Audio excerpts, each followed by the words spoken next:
Power of sport film really is when you're watching a film about a sport that you're not incredibly passionate about, but the film is introducing you to why that is special.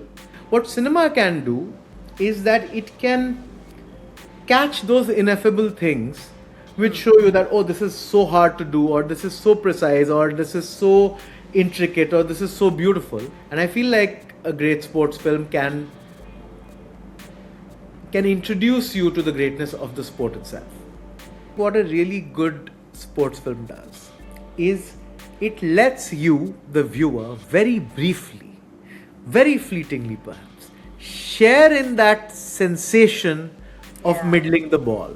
We spoke about Offside, which is the Iranian film by Jafar Panahi, which is about a group of girls who want to go and watch a World Cup qualifier. Yeah. And the entire film is shot in a corner in a stadium where these girls have been kept captive till the game ends. It comes down to the idea of meaning. Sport allows us to pretend at meaning in a way that we all kind of can get behind. What makes Rocky a great film is the fact that he doesn't win. The greatness of Rocky is that he is taking on a fight he is not prepared, he's not good enough for, and he is going the distance.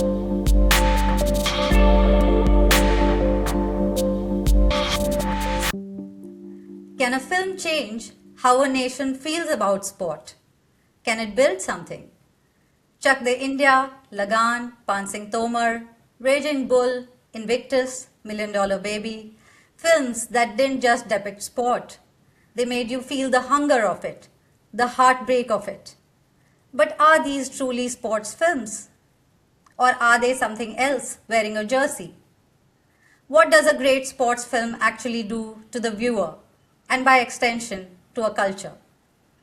These are the questions we are sitting with today on the Curious Human Project. I'm your host Shruti, and to explore this, I needed someone who could hold the full width of that question. Raja Sen has spent over 2 decades writing about cinema. Not one cinema, but all of it. Bollywood and Hollywood, world cinema, the blockbuster and the barely seen, the film everyone watched, and the one only he seemed to notice. Very few critiques move across the entire terrain with equal fluency, equal rigor, and equal love. He meets each film on its own terms, asks what it is trying to do, and then asks whether it does it. That breadth is rare. That honesty is rarer. And he writes about all of it with the muscularity of a critique and the interiority of an essayist. Bombastic by his own admission, rich with imagery and bluster, prose that doesn't merely inform but performs. His work has appeared in Rediff, Mint Lounge, GQ, Rolling Stone, and beyond. His first book, The Best Baker in the World, is an adaptation of The Godfather written entirely in limericks. He has also co-written the screenplay, most recently for R. Balki's thriller, Chup, Revenge of the Artist, fittingly a film about what happens when the world turns on its critiques. And then there's Formula One, motorsport, a lifelong obsession he has written about for years alongside his film work. The person tracking the emotional architecture of a film's final act turns out to be the same person riveted by the last lap at Monza. Sport and cinema in his world have always seamlessly coexisted. Raja Sen, welcome to the Curious Human Project. Hi Shruti, thank you so much for having me. I'm looking forward to talking about sports and cinema, all of it together. It's my complete pleasure. I look forward to it, and I'm thrilled that you're wearing a Roger Federer t-shirt, very much in the spirit of the conversation today. And to be honest, I'm so excited that we're recording this week because there couldn't have been better days to record. This morning, our homegrown chess champion Pragananda has won the Norway chess tournament. He's become the first Indian to do it. Serena Williams is coming back to tennis at the age of 44. Rafa Nadal has launched his documentary on Netflix. So, so much is happening. None of this could be scripted. Yeah, the Um, French Open right now. I mean, the French Open right now is wide open, and we're going to see yeah, new winners, and it's very exciting. yeah, indeed. So I first want to ask you, you're a huge fan of Formula One. Tell me what was the first race that you watched or the one that's most memorable for you? Um, wow. So yeah, Formula One is big for me. I've been writing about Formula One for longer than I've been writing about the movies. So it got me into writing about films in a roundabout sort of way. But the first race, I think, have to be mid '90s. I can't remember the exact race. See, the thing is, when we were watching sport in the mid '90s, when we were watching F1, which was not a sport which a lot of Indians were watching, and satellite television had just about come in. So we would not really see the whole race live. We would get Yeah. snippets of it. We would get excerpts. But I remember this, issues of Sports Star with Michael Schumacher on the cover, and Yeah. just this idea of this guy in Benetton winning these things, and there was something about him that drew me to the sport itself. And then it was Schumacher and Hakkinen, and then the season was Schumacher broke his leg, and I tried to come back and make Damon Hill win. So and the Hakkinen dominance that happened, and then of course the great Schumacher years, which is when really, which is the period I think that 2000, 2001, 2002, those early years are when finally we managed to start watching. I mean, we used to watch races and there would be ad breaks in the middle, which was Yeah. just we would just hope that nothing's going to happen. Like they're going to overtake that guy. These guys are close and there's an ad break. So it was an insane time to watch the sport. But been a loyalist since then, and very much a Michael person. I think he really drove me into the sport, and then watching people like Mika Hakkinen, who was incredibly fast, or Jacques Villeneuve, who was very flamboyant. That just kind of solidified. Those were the early people to start watching, and then you followed the sport with them. Yeah. And have you watched a race live? Watched many races live. The first race I watched live was about 20 years ago, the 2006 Chinese Grand Prix. I went because, like, it was the first race after Michael announced his retirement. So I was like, I have to see this man race live once. So Yeah. I flew down to Shanghai for that, and covered it for Rediff. And it was Michael's last victory in F1 as it stands. It was a great race. It was one of those starting in the middle of the grid, weird qualifying, rain through the race, then overtaking everyone one by one on the straight. So it was as epic as it gets, really. Yeah, I've seen China. I've seen all the races that happen in Greater Noida. I've seen Singapore. So I really want to go watch Azerbaijan, but maybe Yeah. not this year because the rules are a little bit wonky, and still it seems a little In video gamey Baku. this year. Yeah, Baku would be a great race. I think it's always eventful, but Yeah. I'm not. This year, I feel like might not be the best year to watch races live because Yeah. this year is a little too topsy turvy, and all the good Yeah. drivers are upset with the rules.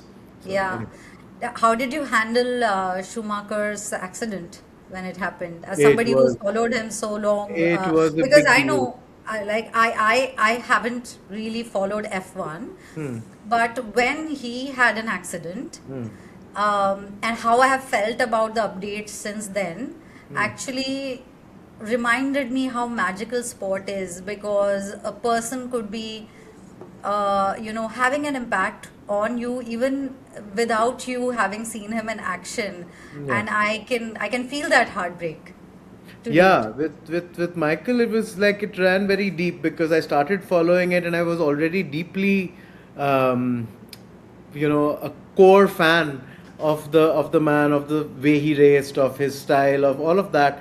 When I found out, a friend of mine happened to notice that we share the same birthday, so I felt kind of, Wow. you know, uh, kind of joined karmically with this man, as we do in sport, right? We find these Yeah. little things and we hold on to them like little Yeah. totems. So with Schumacher, I was really like, when this accident happened, it was, it was in that winter. It was like it was really awful. It was, New Year was like just miserable.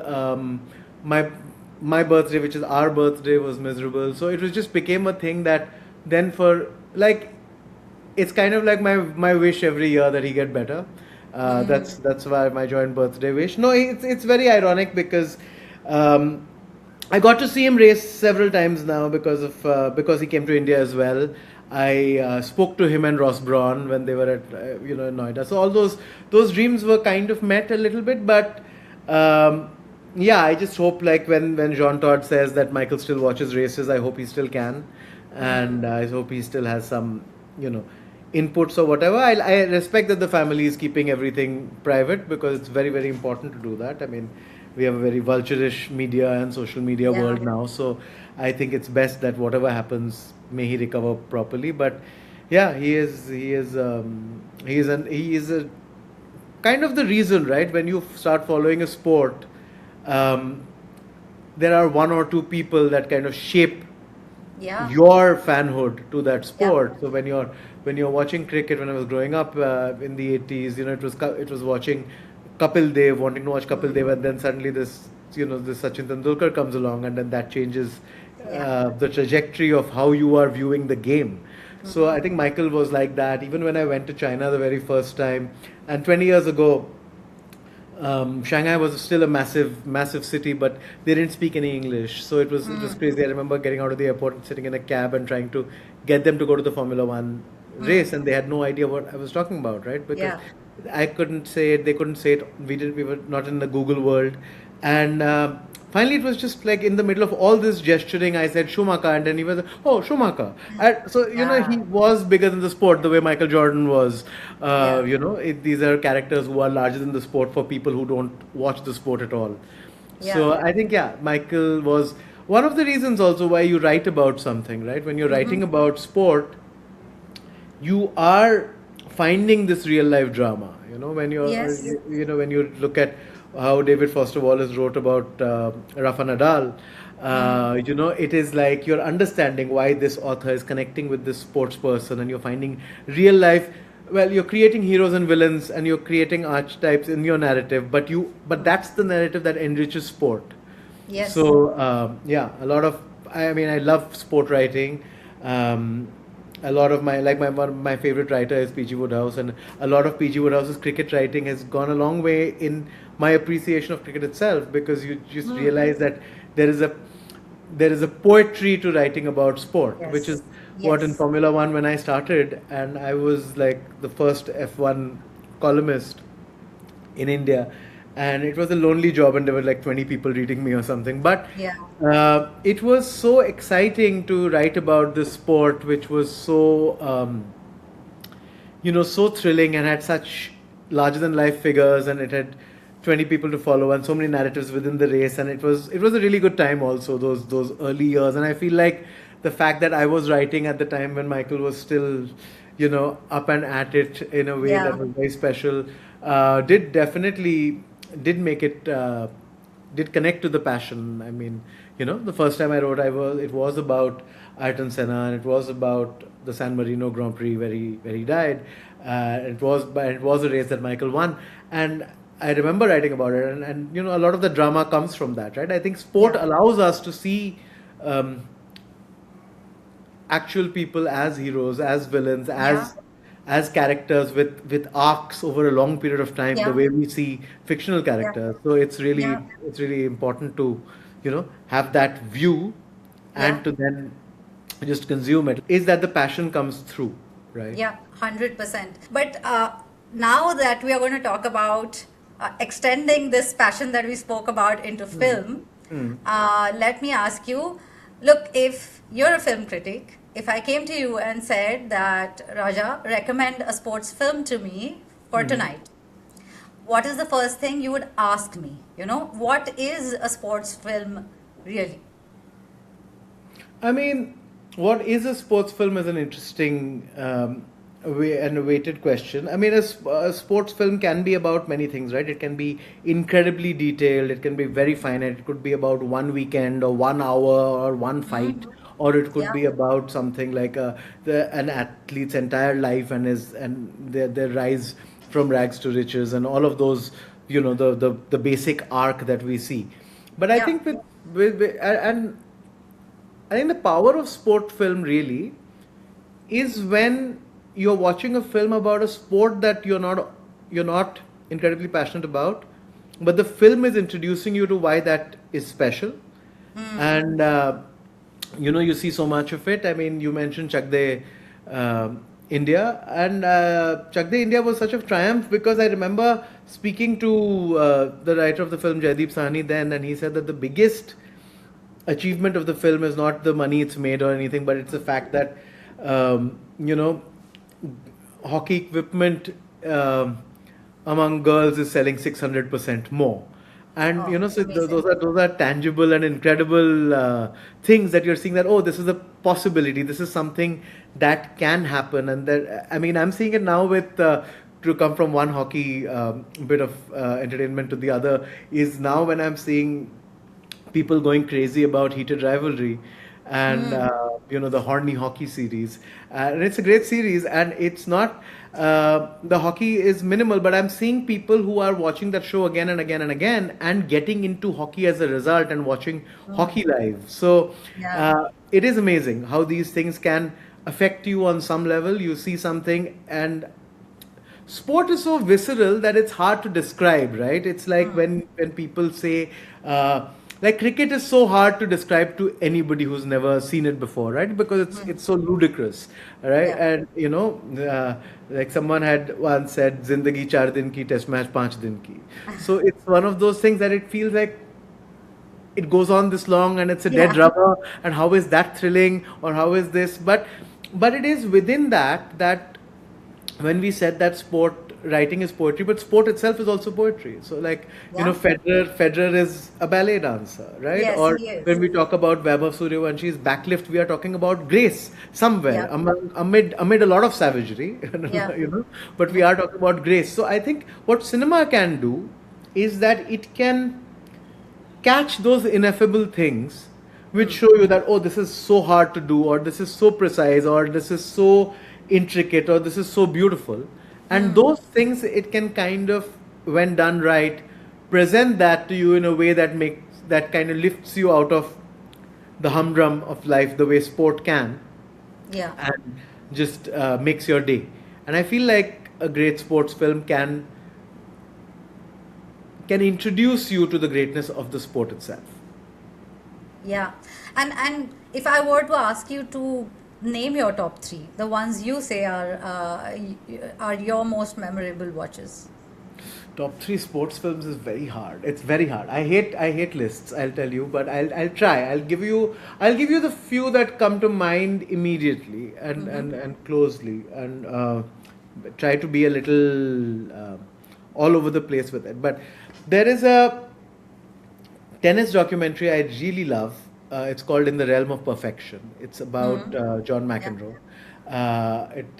It's footage from the 80s, where McEnroe is, at the French Open, and he is young and brash and all Yeah. those things we know McEnroe for. But it's a French uh, chronicler who used to capture a lot of this stuff. Very interesting, very arty looking footage that he captured in the 80s, and that was in a vault for a long time, and that another filmmaker took over now and made and set. To see John McEnroe serving set to like heavy metal guitar riffs while intercutting with his mother talking about his personality. It's wonderful. I think it takes you into a zone that lets you appreciate not just how mercurial sport can be, but also about how short-lived it is, right? And how Yeah. when we look at, because we have known McEnroe as an older commentator of the sport for so much Yeah. longer now. So McEnroe is Yeah. not someone I watched really live. I mean, a little bit, but really, Yeah. it was more, more people like Becker and Edberg, and then Sampras Agassi properly. But I think McEnroe was still like a crazy figure, and you see that all these you know it's like when you see Challengers. Now, Challengers is a great film. I think in Yeah. recent times I was blown away by Challengers, because I feel like it gives you tennis in a way that you've never seen it, which is incredible in itself because you've not seen those views and those shots and the ball as the camera or the under court shots, which is of course it's unreal, but again it is about the poetry, but it is about the fugue state within sport, which makes it really really exciting. So I feel like that's up there in recent films. I'm just like I said, I'm just rattling off films that have really stayed with me, uh, this is in no particular order. And Yeah. there's a film called "What Do We Look At When We Look at the Sky," which is a really interesting film about like it's a slow magic realist film which involves dogs that watch the World Cup and Wow. kids who have who are too poor to afford jerseys, so but they have the number 10 painted on their backs as they go into their messy love. And it's about a footballer who's like, the film has a beautiful magic trick at the center. It's essentially a love story, but one of the characters is a footballer, and there is this moment in the film very early on where basically it's a boy meets girl and they decide to meet again. But then after that, there is a point where these people go to bed and there is a curse or whatever, but they go to bed and the film asks you to close your eyes, and then when you open your eyes along with the characters, the actors have changed, and so these people also Wow. now don't know who they are anymore, so they can't find each other again ever. So Yeah. it's very interesting. But again, it's that idea of how much football means to this Yeah. man and to Yeah. the world around him that Yeah. kind of shapes the love story itself. So I think I mean, there are so many great sports films, but I feel like sport is, yeah, it's about, what you capture, which is not very obvious. Yeah. And, yeah, I mean, some of the obvious sports films are beautiful, when you look at I mean, we talk sports films, we have to talk about Raging Bull. Yeah. So, which is just virtuoso filmmaking. And you have that Yeah. sense that just from the opening credits, the way Scorsese shoots them in black and white, you have a sense of this film is going to glide the way the boxer does. It's going to come in. There is the narrative heft matches the rhythms of the ring. Yeah. I mean, boxing is obviously always been great for cinema. Uh, Yeah. Rocky is fantastic. It is just like, it's one of those films that you're like, how did this film beat All the President's Men and Network and win Best Picture? But it is so powerful when you still watch it now, when you still see this idea of this underdog and something about its rawness and about the fact Yeah. that it was Stallone's first script and he didn't know what he was doing, and all of those things um, go so well with the character that it really is a character for the ages. It is the workout music of our And lives. it's so interesting that you said that even now when you watch Rocky, it feels like you get the same, you feel the same emotions, you feel the Yeah. same tension, etc.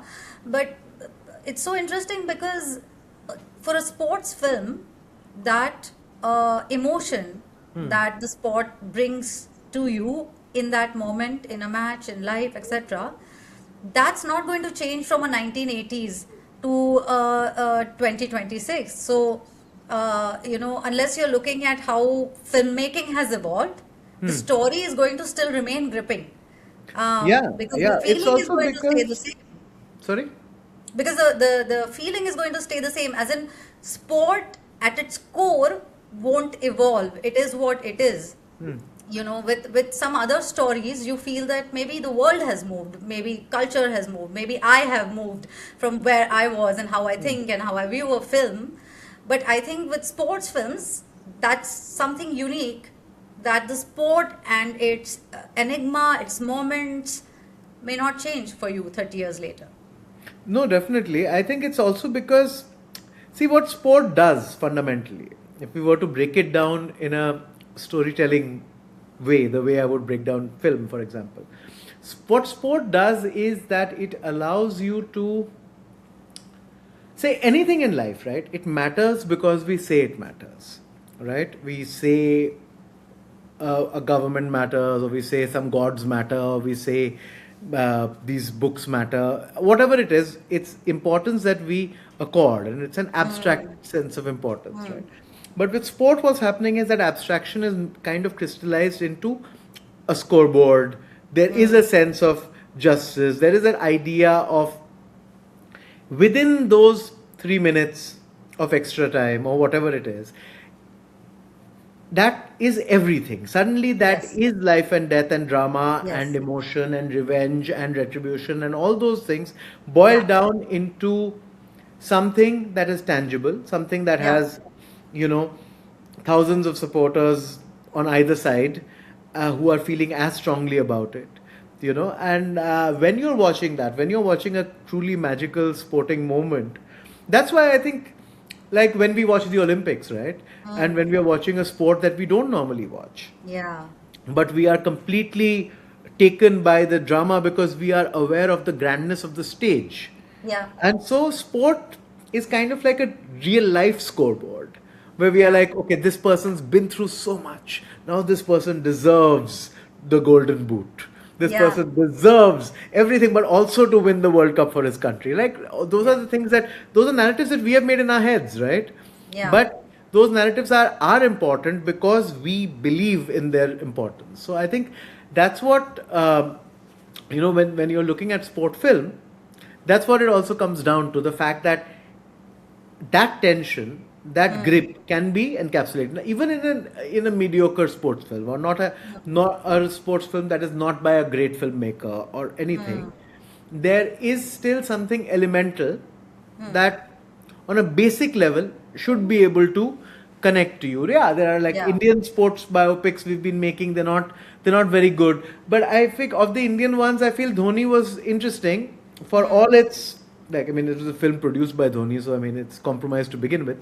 But the thing is that Sushant was really good as Dhoni. He had the Yeah. body language down. He did look nothing like the man. Yeah. But the body language when he's in the field talking to his teammates, or when he's got his hands on his knees and leaning toward the wickets, you could recognize those moments and movements. Yeah. And so I think sport does that. I feel like it is a disservice when we look at sport to look at it in a very linear way, and which is why it's always good to see, say, like in Formula One, the film Rush was quite extraordinary Yeah. because Yeah. it Very showed a good. great rivalry. It had incredible characters.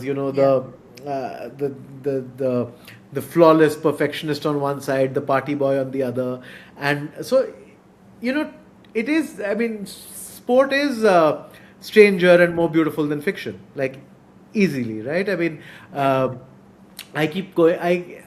It fascinates me, and I get it. Like, I remember many years ago, Woody Allen was asked whether if he could never see another film and never see sports live again, what would he do? And he said it would be sport, of course.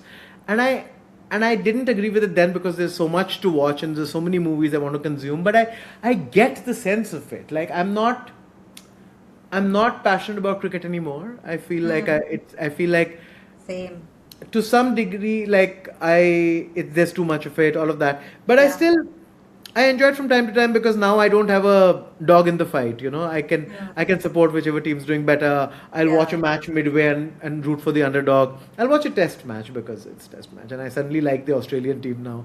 I like Cummins and the boys. So Yeah. there will be occasionally be somebody who will be interesting to watch, but the yeah. So I think with also coming to sports films, the point that has to be remembered is sport is about character, Yeah. and films do a great job, if made well, to bring out what makes those characters interesting. Like in Yeah. like the F1 series on Netflix, Drive to Survive, which is a cartoonish series now, but when Yeah. it just came out, it was very well produced. It came out during the pandemic, and it just made you look at, oh, here are these young guys.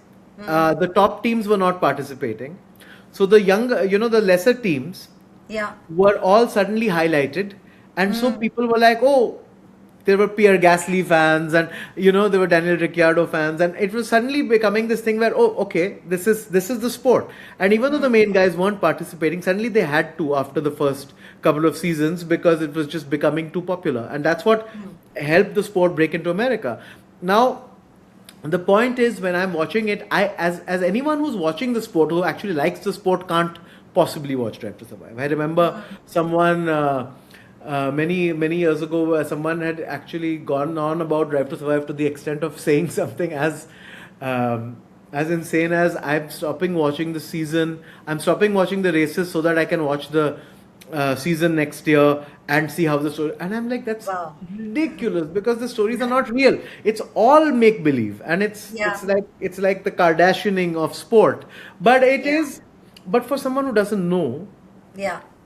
it is offering an introduction, and these kids are incredible and young and gifted and deserve whatever spotlight they're getting. So now the fact that we don't have enigmatic mustached drivers like Nigel Mansell or Ayrton Senna or Alan Prost, who had different personalities and who spoke wisely and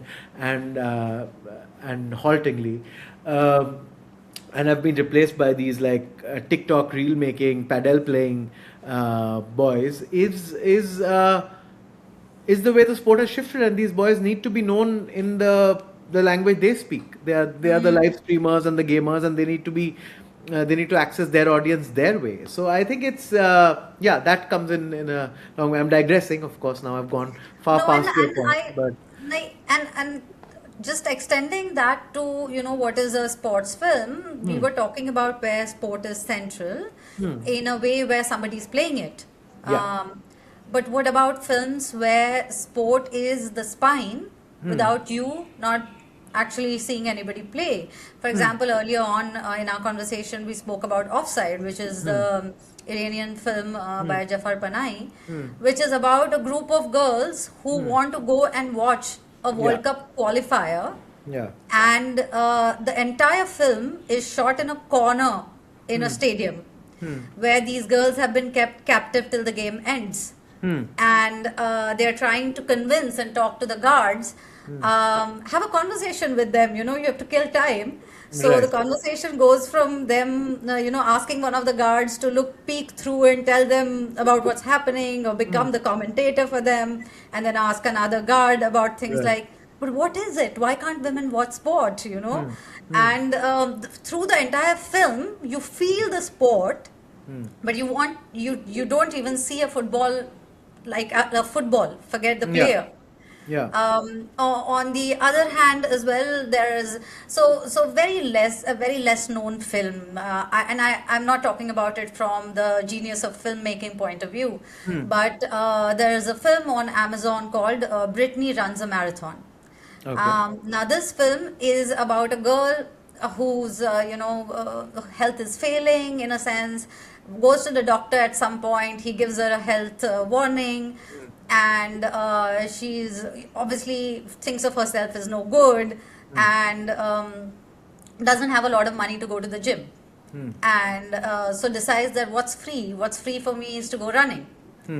Now the film is partly her journey of waking up every morning and going, and then the first day she goes and she sucks at it, the second day she sucks at it, and then at some point her goal is to run a marathon. And the film is about her journey of finally making it to running a full marathon of 42 kilometers.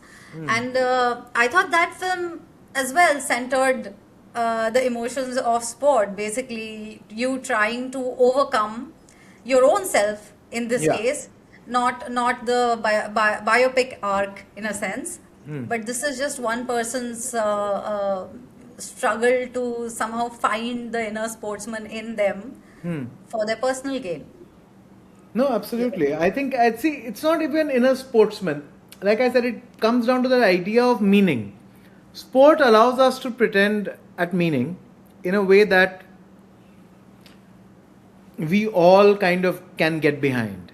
So, so when like when sports people are playing a game and maybe they have their own goals within the larger picture. Okay, we want to win. Okay, even if we don't win, I want to score this much. Like that's what brings us back to something like Rocky, right? What makes Rocky a great film is the fact that he doesn't win. Yeah.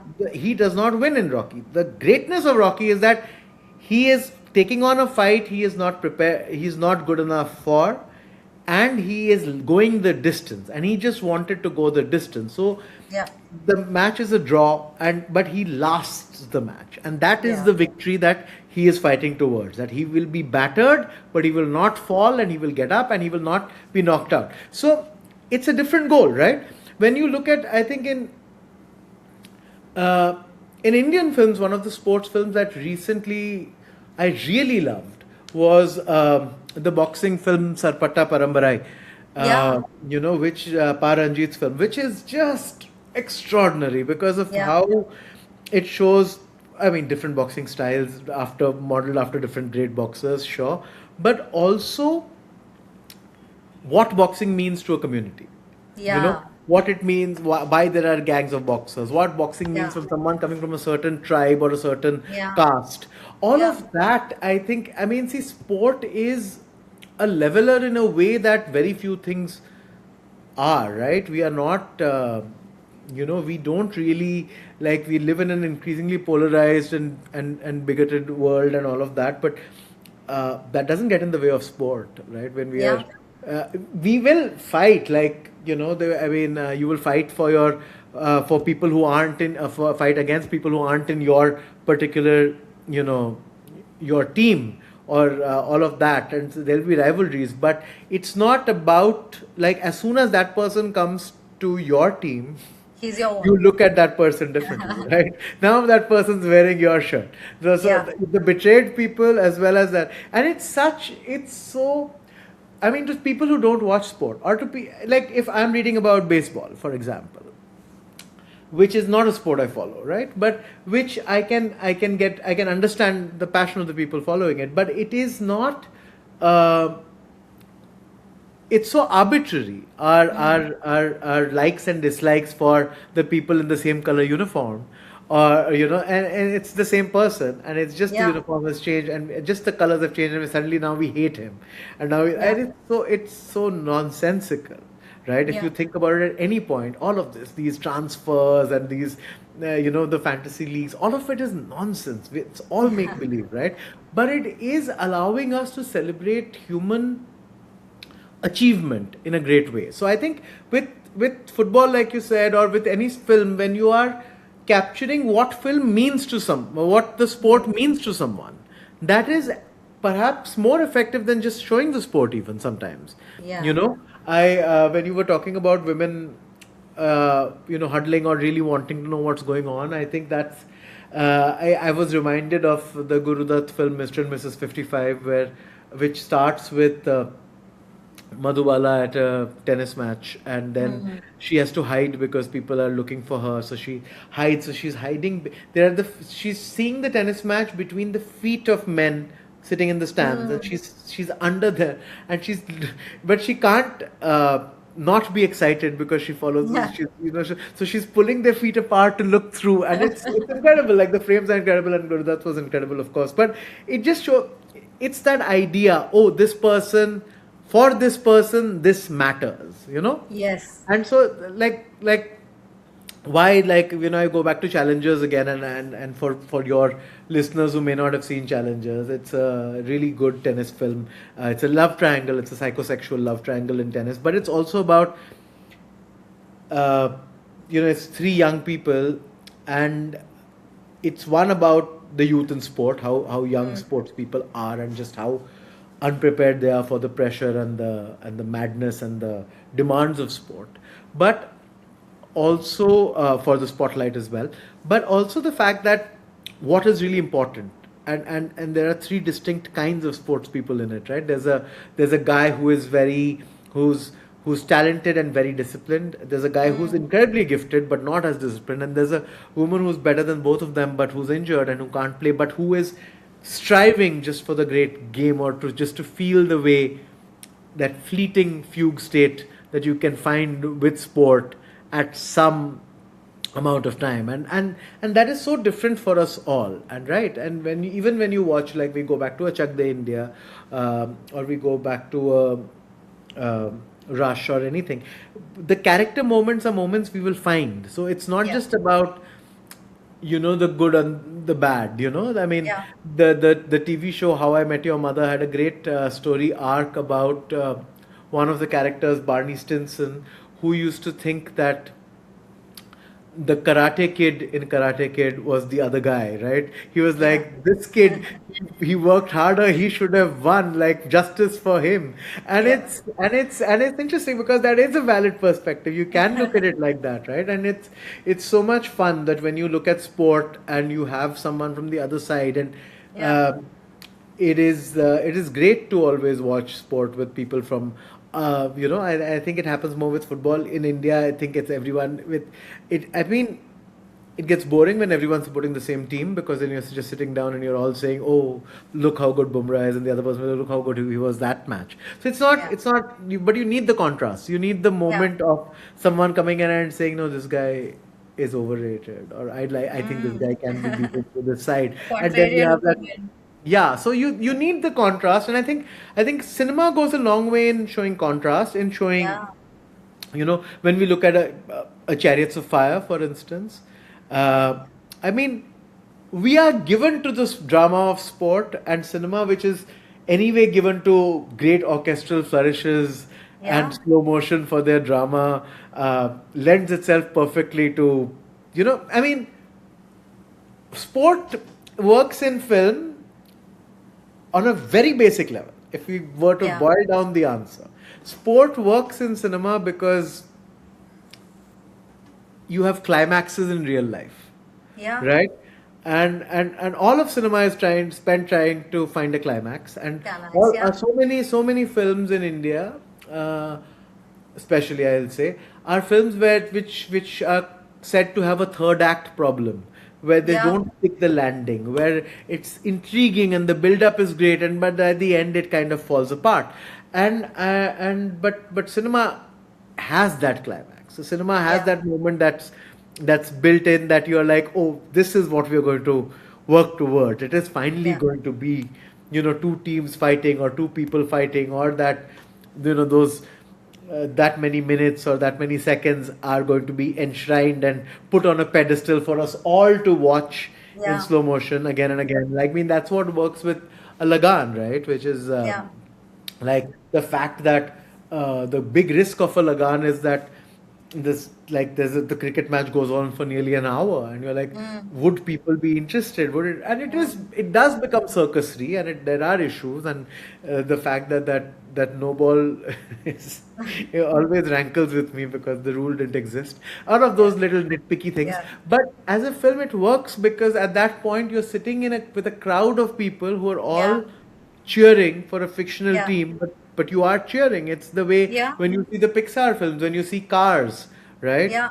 And it's the same mechanism that you're Yeah. watching the idea of, okay, this is what it's like.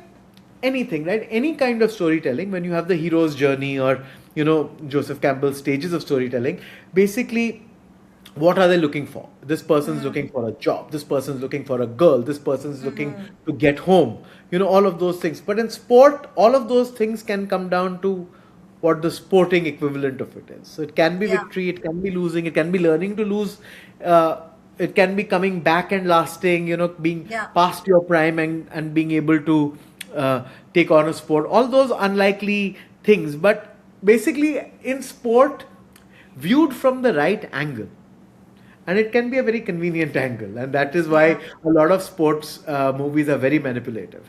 But viewed from, like, there will always be some angle to make anybody an underdog within a sports story, and we all on some level want to root. So it's, Yeah. I mean, I remember a column I'd written many years ago about why there can never be a Sachin Tendulkar movie, and it was just that I felt like there's no arc, right? There's no dip. Here's this kid, Yeah. he came in, he beat everyone, he got better, he got better, he got better, he got better, and so you're like, what is the arc? What is the Yeah. thing he's not being able to do? And You know? also, his personality has not shown beyond cricket, right? So, what do Yeah. you build the character on? And that's Yeah. one of the There's no complaint I have conflict, there's about. no drama, there's none of Exactly. that. So Yeah. look at Muhammad Ali, for example. You know, you could actually make a Muhammad Ali movie Yeah. without showing boxing.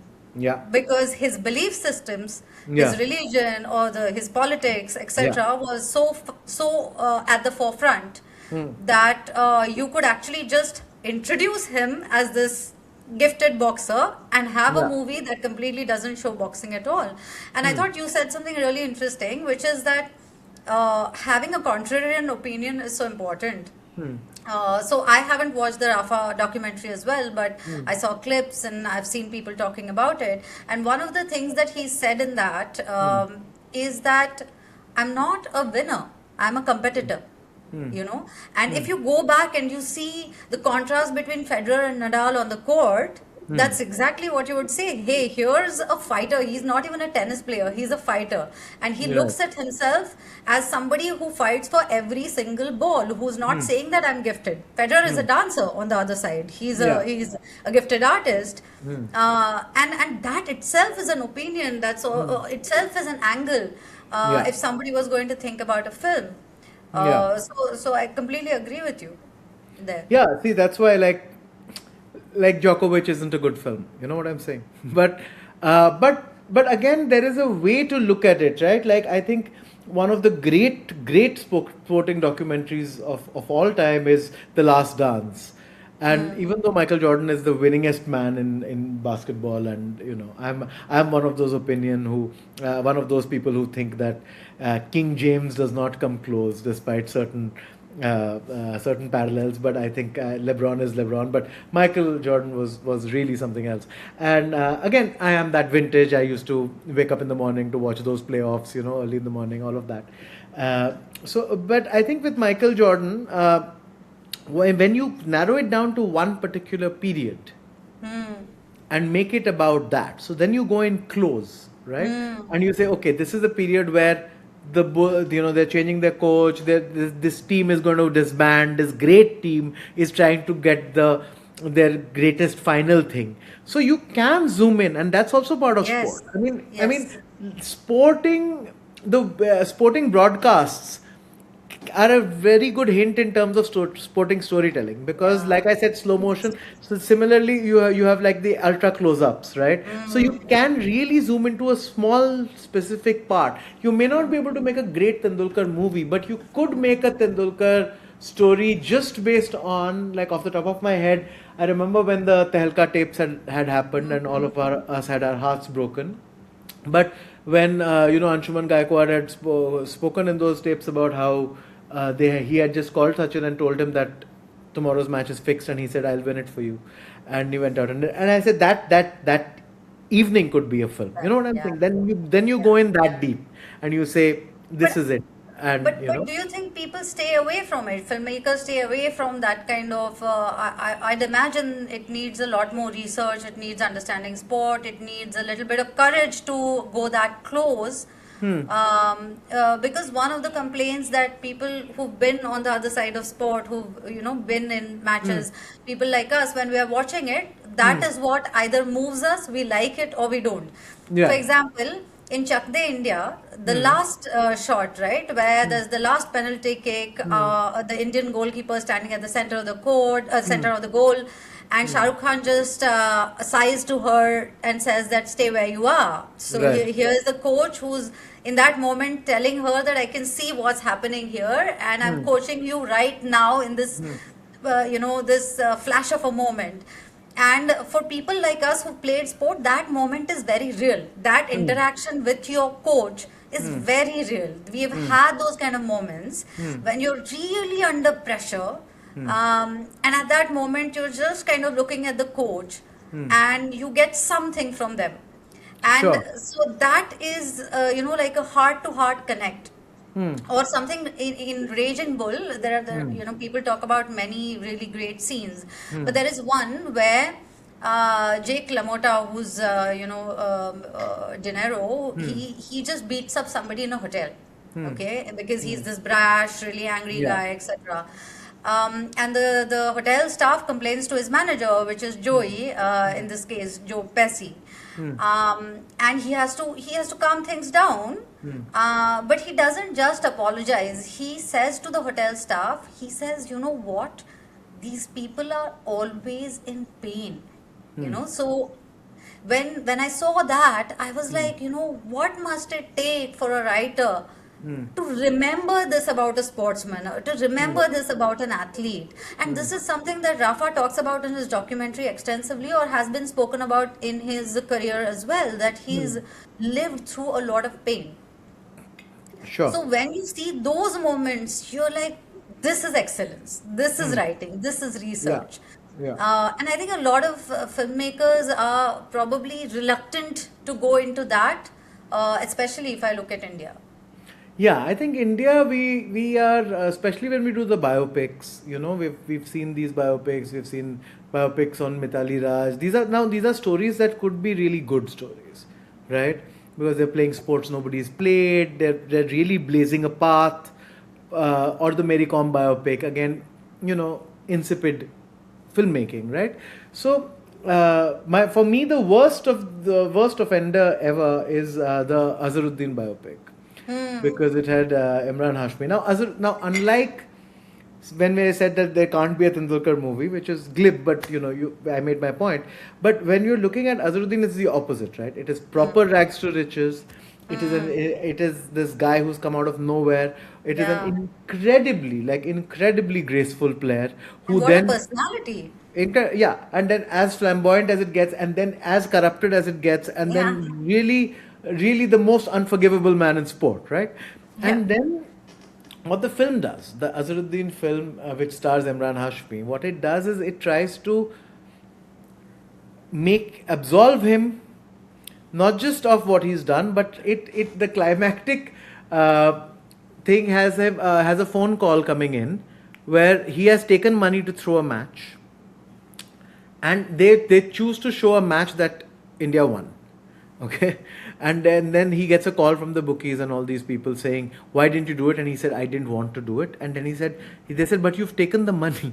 Right, which is a valid complaint, and he says that I only took the money so that some younger athletes will not be corrupted. You will not corrupt the younger kids with your money. I'm like, you will be corrupt. I mean, it is ludicrous. I mean, Classic Bollywood. yeah, no, and this is beyond classic Bollywood. It's like when you're taking a thing, and we are seeing a lot of it now. We are seeing propaganda cinema, and I think, but in sport and all of that, I mean, in India also the rules are a little weird. We cannot show real people. They all have to give the permission. All of those things, the legalities aside, I really wish we would get into the complexities of storytelling.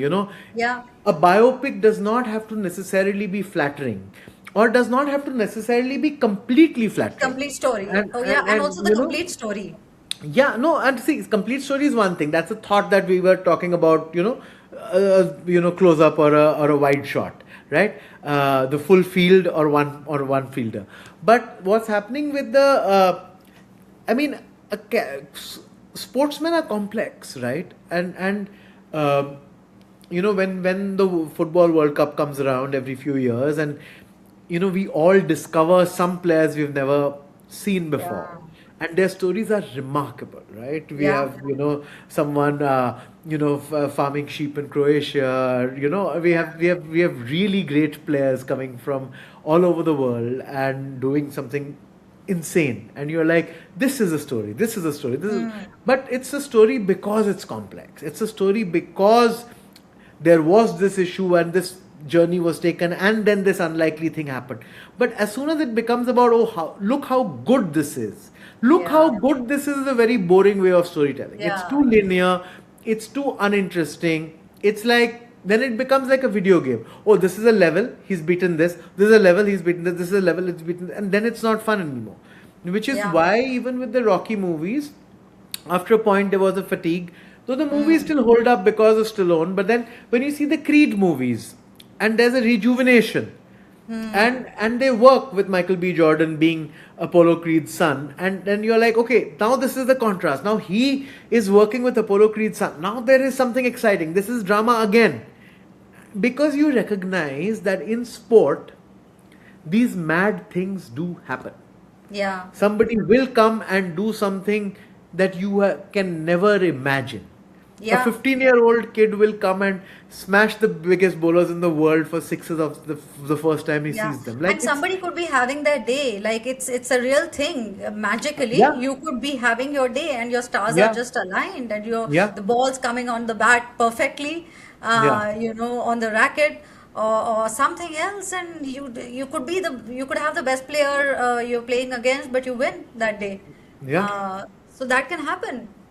It can, and I think what a really good sports film does is it lets you, the viewer, very briefly, very fleetingly perhaps, share in that sensation of Yeah, middling the ball.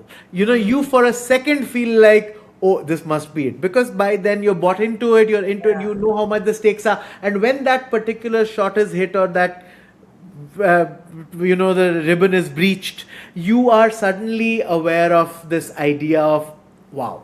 So yeah. that's what sport is, right? Sport is um, you know like I put sports people on a pedestal all the time. I feel like I'm always much more heartbroken when a sports person falls from grace than anything else, because you put them on a certain level and you're like, oh, this Yeah. person's good, and then you're like, oh, this person's done this, and oh, like, so Steve Smith will always have an asterisk next to his name, right? Yeah, or Despite Lance Armstrong. yeah, oh yeah, I mean, see, Armstrong was really heartbreaking because Yeah, we saw him like this phenomenon, which he yeah, was, and then to find out this, and then that takes away everything, and that is, you see, that, like religion, that is a loss of faith. We yeah, have had our hearts broken because we believed so strongly in the yeah. excellence of this person. So which is why when you see this happen, or when you see a sports person behave unsportingly, Mm, those are things that that are harder to deal with, and yeah, there are things that we will allow our favorites to get away with certain things, or we will allow our team to get away with a little bit more, or we will allow Maradona the hand of God, yeah, right? I mean, what a romantic way to call it. yeah, But that is the poetry, and that is the conflict within who we are. But then yeah, there is also the fall from grace. So yeah, yeah, so cinema can capture both those things, and I feel like it can do it in a way that is. I mean, the exciting thing is that it can do it in a way that is beyond the people who follow the sport, yeah, right? Like everyone who watches, like everyone who knows who James Hunt and Niki Lauda are going to be watching Rush. But I think the great scene in Rush, the yeah, really my favorite scene is when Niki Lauda is driving with his then girlfriend, and they're in Italy, and the Italians stop. Their car breaks down, and they're hitching a ride, and the Italians stop for the pretty girl, but then they recognize him, and then the whole conversation becomes about, oh my God, Niki Lauda, will you drive my car? And then it's just like, then you understand, oh my God, in that country. And to the Italians, to the new Ferrari driver, what that means to them. So yeah, I think it's that, right? If you can, that's where empathy is born. When you can explain, if I can tell you why I feel so strongly about anybody, right? Like when I was growing up, one of the first tennis players I remember as a child liking a lot was a guy who didn't win very much, but who was this guy called Michael Chang. And the thing with Michael Chang was that he would die for every point. He would struggle, and it was so incredible to see this guy, because he was not like one of the geniuses who would come in and walk and win and all of those things, but he would just strive really hard, and so sport allows you to enshrine all of I mean sport lets you enshrine all of these great qualities, right? The yeah, determination of it, the doggedness of it, just the grace, the genius, the generational talent. All of these things are things that you like them all, but you yeah, like them all in different measures from different people, and all of yeah, those things, right? yeah, And so and like so all of those things are also cinematically and narrative wise are qualities that you want your characters to have, or you want yeah, your characters to want, or you want your yeah, characters to reach. So that's why sport and cinema work so yeah. well. Yeah, and all this to eventually ask you, do you believe that sport is a soft power for India? And if it is, what is it that we are doing right now, to harness it? if at all? I mean, sport is a soft power for India, but I feel like look, I can't support the Indian cricket team anymore, right? It's too much. It's an Yeah, obnoxious yeah, juggernaut that's winning everything, that has all the money. The matches are played where we want them to be played. We are the bullies of world cricket in a way yeah, that nobody ever has been.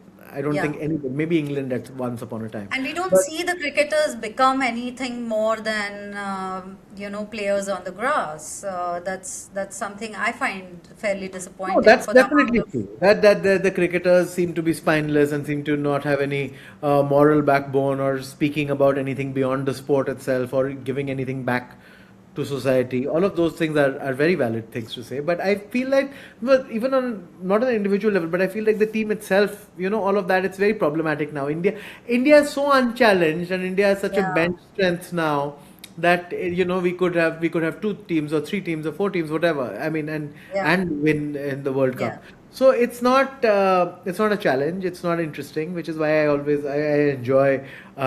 And my friends get very needled when I support the other sides, but I enjoy it because I'm rooting for the underdog, and everyone opposite us is the underdog pretty much. So that's a good thing. And yeah, I mean, as a kid, you grow up wanting to see your country do well. So I feel like there's a disproportionate love for cricket in India. I yeah, think now that love has even perhaps may even have jumped the shark. This year's IPL, the ratings have dropped, the yeah, advertiser budgets have fallen. So I think there's too much of it. There's too yeah. little challenge. That the rules are too lopsided. We have the BCCI and the ICC. Both are ours. We use them like a fiefdom. So this is just not a way to harness a soft power. I think Yeah, when exactly. we when we last won the ODI World Cup, that was a moment that does bring the country together, and it is special because it happens rarely and because Mm, do fight hard for it. And at a point when if the playing field is not level, it's not fun. And similarly with other sports in India, the playing field is not level. We are not really, yeah, watching other sports or backing other sports or giving other sports attention. Honestly, how we have behaved with the wrestlers has been disgraceful. Like we yeah, as a nation should be ashamed of it. And we are. It's one thing to say that Dangal made 1,000 crores, but to yeah. to to see what's happened beyond it has just been really really And sad. that's the reality, at least with the wrestlers, these were Yeah. Olympic winners, so we know their stories. Yeah. But on a everyday level, there is corruption. There are athletes all the way from your city, district level tournaments not allowed to fairly participate. There's corruption at the very ground level, and it almost reaches its peak toxicity with what we've seen play out with the wrestlers. But a lot of people find it even hard to reach there. So, Sure. yeah, indeed, that is very disappointing for something that could actually put the country on the world map. And we have the kind of population, and we can make available resources for Yeah. that to happen. But that's just not something No, that's. I think the country, the administration is so focused on short-term profit that, and cricket being the cash cow that it is, they're just putting more and more resources behind cricket and trying to earn from it, that other sports are very very neglected on a grassroots level, on a fundamental level. But though I will bring up, while you were talking about this, I remembered another film that I found very interesting, which was Anurag Kashyap's film Mukkabaz, Hmm. which is a Yeah. very solid boxing film. I'm really fond of that film. I think it's one of Anurag's like strongest films actually, and it stars Vineet Singh. I think he wrote it, so it was a very Rocky-like situation. Yeah. And he wrote the film, and he's the boxer, and he trained with boxers, and you can see it. You can see the way the fights are shot, and you Yeah. can see the way he is taking the punches or giving the punches. That this is not just an actor doing Yeah. it. This is not Bobby Deol in Apne. This is like a Yeah. real Yeah. fighter, and Yeah. you have to have that. And but the film is very very interesting because of its caste politics and because of what it's showing in terms of the grassroots level, the way the the various curators on various levels are compromised again in a level. I think one of the big problems with Indian sport, and this started very early on, but and with cricket is very visible, is the influence of politics in the sport. The fact that Yeah. the politicians are running the boards has always been, right from the beginning, I think has been a problem. Like, they should not be, cricketers should be running cricket boards, but the fact that here are these MPs and here are these characters who cannot bat or who do not know how to bat. And it's not just about cannot bat. I mean, when I'm writing about F1, it's not because I could do better than Yeah.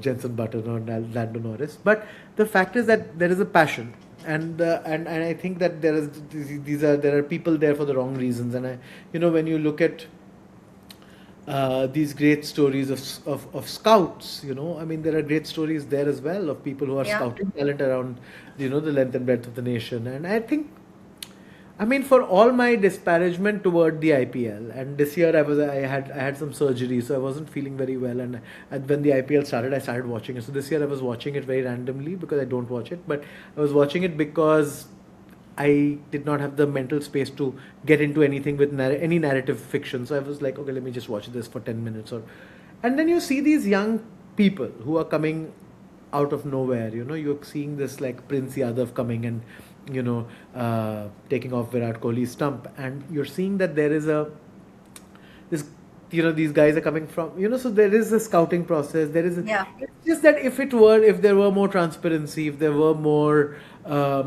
like you said, the prioritization has to go towards other sport. We really have, like, I mean, there is no reason we are competing for wanting to host various games Yeah. and all of that, but we are still not improving the infrastructure for Yeah. athletes within this country, Yeah. and it's horrible. Like, you should think that, okay, when this moment has happened, then we push, then Yeah. we create so that it happens more, Yeah. and we don't do that, and it's just. Yeah. It's really dismal, and I Do you hope. think content has a role to play in India's sporting story? Content, films. I think it does. I think it can, but I think it has to be responsible. Like, when we are talking about the stuff that we liked, when we are talking about a Sarpata Perambarai, or we're talking about a Mukkabaz, there is a certain authenticity in these films Yeah. that we are connecting with as viewers. What is happening when a film is being made on a Dhoni, or when a film is being made on an Azhar, or when a film is being made on, whoever the popular cricketer or sports person of the moment is that then it is becoming a glamorization exercise. Yeah. And a glamorization exercise is not going to help you at the grassroots. Yeah. The glamorization exercise is only going to say that, "Arey, look how cool it is," and it's going to make you buy more T-shirts of the person who's already in the film. Yeah. So who doesn't need more money, Yeah. right? So it has to be like, if there is a series you make about, a young, like, it's not even a young thing, right? It's just about highlighting the challenges. So when a dangal happens, it should make us, at least as people, Yeah. empathetic towards what's happening to them. And then Yeah. when we have a scandal like what happened with the politicians and with the coaches and the whole thing, and it's so disgraceful, and we are not, as people, we are becoming increasingly passive because we are waiting for these, flashy thrills. Right, Yeah. that the IPL is so ridiculous because every team makes 230 runs and then the other team chases it, and it's nuts. You should not Yeah. be able to. That used to be a 50 over score, right? Yeah. When cricket used to be cricket. So I think that, and it's just because, people think this is exciting. So let's give pitches where they can all hit, and let's give them this many overs. It's all so lopsided. And it's just because, okay, the scoreboard is what matters, and clearly now you're seeing that people are not liking that as much, and there is a call, and even now when there is a match that a Rabada is winning for you or a Mitchell Stark is winning for you, it's so much more exciting, and you remember it because the game is tilted so much in favor of the batsman. That So I think we are trying to just create flash, and Yeah. everything that we are creating now, be it the IPL, be it whatever, is, or the films that are coming out about cricketers, about sports people, is meant to be flashy, and it's prioritizing this idea of like, oh, this thing could happen to you, like dream about cricket, because it could be, but it is not getting into, what sport actually means. Exactly. And so if we start looking at content which kind of gets into the heart of, say, if a person is obsessed with chess, why they are obsessed with chess, not just Yeah. this person winning, not just Yeah. the idea of, we see, you're a sports person, right? I am a sports fanatic, but what we can understand about sport, and what is the great thing about sport, is that it's about so much more than winning and losing, right? Yeah. Winning and losing is just part of it. There could Correct. be, I mean, the entire football World Cup, the winning and it comes down to a headbutt, or anything. Yeah. It could be any moment Yeah. can be larger, because we suddenly see that one Yeah. thing, that one moment, that, oh, this guy who never cries is crying now. All Yeah. of those things are part of sport, right? Uh, so I think it's yeah, I mean, so sport is just, and we are now becoming a country which, like, when we are presenting sport, or when we are presenting cinema about sport, we are making it too much about victory, victory, victory, victory. Exactly. Victory is not the journey. Yeah. You know, the journey has to be special in order for victory to matter. And Yeah. like we know with Rocky, it's not about victory. It's just Victory. about character. Cool. And we are almost done, but I have a last question for you. Okay. And that A question long chat. is for someone who spent this level of passion talking to me about film and sport for an hour and more, do you think you would ever write a sports film? I would love to. I think a sports film. Wow. Yeah, I'd love to. I would really. I think it's.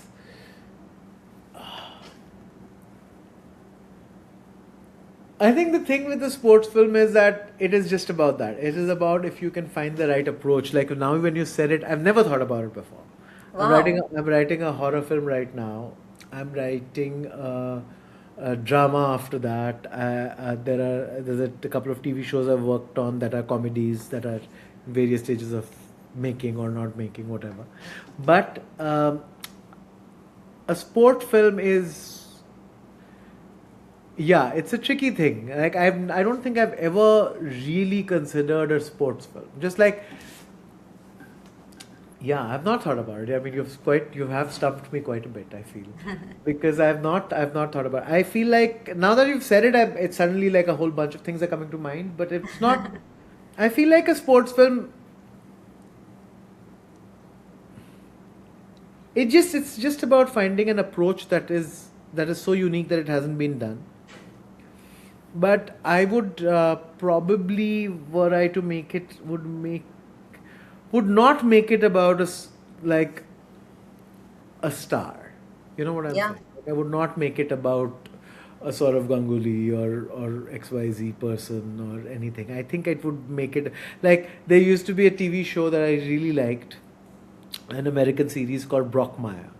Mm-hmm. And Brockmire is about a baseball commentator, right? It's the life and times of this baseball commentator. And the thing with the old school baseball commentator is that they used to be in the grounds, they do the commentary that the audience can hear. So it's like coming on those speakers, right? And he's the responsibility to bring poetry to the game is his. So it's a very interesting. Yeah. So that's an approach, like, So I would, but even then, I don't think it would be a Harsha Bhogle film. You know what I'm saying? Like, I think it's an unsung hero thing, and it's also the idea of, like, you know, yeah, which brings us back to the what is a sports film question, because Jo Jeeta Wohi Sikandar is a sports film as well. So I mean, it's all, anything can be sport, but yeah, sport is special. So I feel like I haven't ever thought about it, but now that I will a little bit. I feel like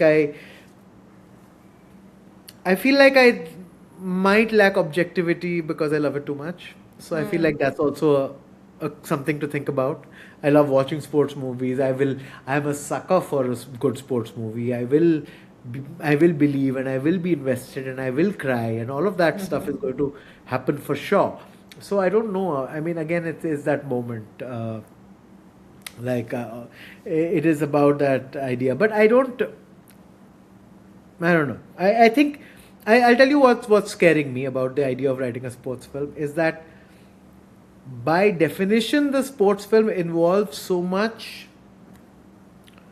audience manipulation in an artful way, in a beautiful way, all of those things. But that I don't know. It's a little uncomfortably with me on some level, which again, like I told you about, what we look at when we look at the sky, which is also a roundabout sports film, or the Sorrentino film, The Hand of God, which is again sport film in Yeah. such a personal and beautiful way without really being about sport, but and yet being about Maradona and how the Yeah. whole town is changing because of him and the dreams that a sportsman can bring. So I think in a roundabout way might be more exciting. But I promise you I'll think about it now. You've gotten me thinking.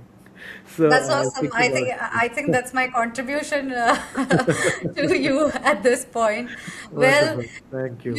whether sports makes cinema or cinema makes sport, I think today has made it clear that the two are in a conversation and we should all be paying closer attention to it. And Raja, thank you so much for bringing your whole mind and heart to this conversation. Thanks. I had a great time, and I hope your team, whoever you're supporting, wins the World Cup. Thank you so much. That's Argentina, by the way, and I'm friends with everybody this month who supports Argentina. So, on that note, thank you to our listeners. Thank you, Raja, once again. Cheers.